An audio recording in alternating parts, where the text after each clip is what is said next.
Hey guys, it's your boy, Ballface8020, back again with another great commentary. Just killing some time before the football game's on tonight. I don't usually watch Monday Night Football, but, I'm hoping that, it's like, I'm more of like, I generally watch during the playoffs mainly. But, it's like, if there's a chance the Eagles can lose, I'll watch to root against them. I think the Eagles are going to win tonight. I don't even think it's going to be close. But fingers crossed. Hopefully they lose. Because I would like it really if they. I don't want them to miss the playoffs because I really want them to lose in the playoffs at home. But I would like it if they could miss the bye. If they couldn't get a bye, because I think if they get a bye, they've got a really good chance of making it to the NFC champion. Definitely the NFC championship, but to the Super Bowl. And once you get to the Super Bowl, anything could happen. It doesn't matter how badly the Eagles lose in the playoffs. They could what probably happens right now is the Eagles lose the NFC championship game at home to the 49ers. But even if the 49ers crush them, and I think the Eagles will make it competitive, even if it won't matter. Like the 49ers could win by 30 points. And the Eagles fans will say, well, it's because there was a missed pass interference call in the second quarter, which is, I think that's actually what they literally did during the 49ers just dominated them in every phase of the game. Do you hear any accountability from the Eagles fans? Like, we got beat, we got licked today. I don't expect them to admit the 49ers are the better team, but the 49ers beat them that day. But nope. No, it was all because of some there was a missed call or something. That's this is part of the ongoing conspiracy in the NFL against the Eagles. The entire NFL is rigged against one team, the Philadelphia Eagles. That's the only team who they're out to get. We've never got an explanation as for why, considering that the Eagles are one of the biggest markets in the country. Never mind that the Eagles are a team that the NFL heavily hypes and has for a long time. Worst fan base in all of sports, anywhere in the world. Garbage, garbage, garbage. Anyway, I think they'll win tonight, though. For the last video, lots of people, a lot of people. Okay, I think there's some people struggling with what banned for life means. If you're Black Pill Orthodox, you are not allowed to watch my videos. You're definitely not allowed to comment on my videos. And if you're Black Pill, but the thing is, I think there was a lot of people who were upset, Black Pill Orthodox people who were upset. They're like, what do you mean everybody hates us who's not Black Pill Orthodox? No, there's people who like us. No, there are not. You could go to a fucking Congo rainforest and you go to interview some pygmies, who've had their, family members abducted and eaten as part of cannibalism rituals because nearby villages think that gives them magical powers. And you say, who do you hate more? The people who abducted and ate your family members or Black Pill Orthodox? Every single one of them will say Black Pill Orthodox are way worse. And no. Everybody, if you're Black Pill Orthodox, one, everybody hates you, and two, it has nothing to do with you being ugly. Yes, if you were Chad, you could get away with being Black Pill Orthodox. If you looked like Jimmy Garoppolo, you could be Black Pill Orthodox, and people would still kiss your ass. That's true. Maybe that's what you mean by it. I don't know. But nobody hates you because you're ugly. I mean, you being ugly, just at worst, it makes people not care about you. But no, people hate you because you're Black Pill Orthodox. Even other ugly people hate you. Everyone hates you. So, you're coming to my comment section and ranting and is to say no, not everybody hates us. Yeah, they do. Trust me. Take my word for it on this one. But anyway, so I don't think we need that. Doesn't merit a whole video, right? But there was this thing that oh shit! Now I actually forget what I was gonna talk about. Bear with me 1 second here, because I was just watching this on TikTok. Oh right, TikTok. There's all this talk on TikTok about this thing. You guys probably have heard of it, called Situationships. Now,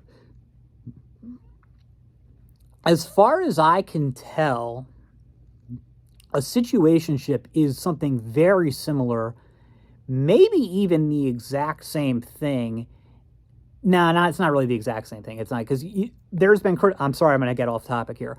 there is some criticism of Zoomers as well, for many things, but one thing is they're called the Christopher Columbus generation. Like they just like think they've discovered everything.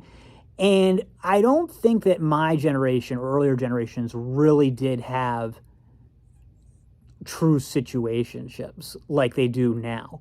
Like friends with benefits meant like yeah, sure, people then could still catch feelings or catch feels depending on which one you're using. People, but it was more like kind of understood that friends with benefits, nothing was ever going to serious was ever going to come out of it. I think they even had something like that with Jerry and Elaine on one episode of Seinfeld. A situationship is different. It's kind of like meant is like a permanent, like almost a permanent relationship, and it can even be almost like semi-exclusive, which is different than a friends with benefits situation, which applies like, yes, people may get emotion, there may be emotional attachments and stuff, but there's never meant to be anything emotional. Whereas a situationship, the entire relationship is in a gray zone where like you're sort of together and you're sort of not. And I gotta be honest. I think I'm not like. I mean, my official position is, unless you're going to be married to the person or be with them long term, don't be doing anything intimate, because I don't think that's good. That's a good idea. Like,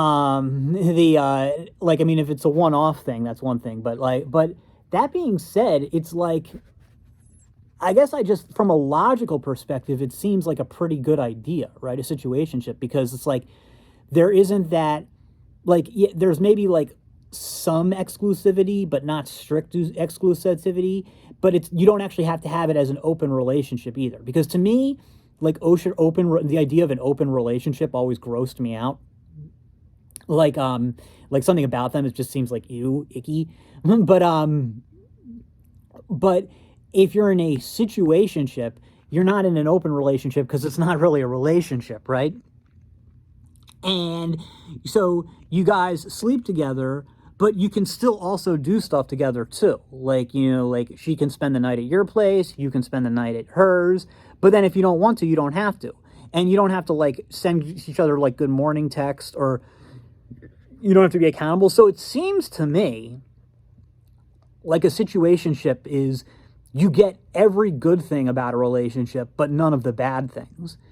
And yet all I see is all these girls on TikTok bitching about them. So I don't know if it's something that like, maybe it's more appealing to guys. Like, does anybody know, are there any like guys who are frustrated being in situationships where they want them to be like relationships? Or is situationship just like a low effort way for, Chad to maintain a harem? Like, is that all it is? I don't know. So, yeah. I mean, I could definitely understand that, I think, like, obviously, if you're in a situation where the situationship isn't what she actually wants, well, I don't care what she says or what you said, as long as you know, or at least you should know, that that's not something she's happy with. She wants it to be like exclusive and formalized, and you're unable or unwilling to give that to her, then yes, I think it's wrong. You shouldn't be doing it. You shouldn't be doing it. But I guess I'm having like, why would somebody not want to do it? Like, why would a girl not want to do it? Like, I can like or I mean, with a guy. I mean, so that's the thing, is I get the impression that these are more popular with men than they are with women. It's like young men like this better than young women. I don't know if the older generation is really into this stuff yet. But I guess I like, again, logically, it makes no sense. Logically, why would you have a problem with it? It seems so much better than a real relationship. It seems like it would be perfect. Because like I always said, like, I could never do a relationship. And absolutely, at this stage of my life, could I do a situationship? No. She could be 22-year-old Emily Ratajkowski. I still couldn't do it.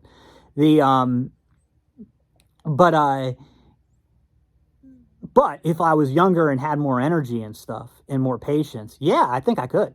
or I think I could. So I'm surprised that there aren't people who are more interested in it. Like, again, I wouldn't expect it to be for every woman, especially when she's looking to settle down.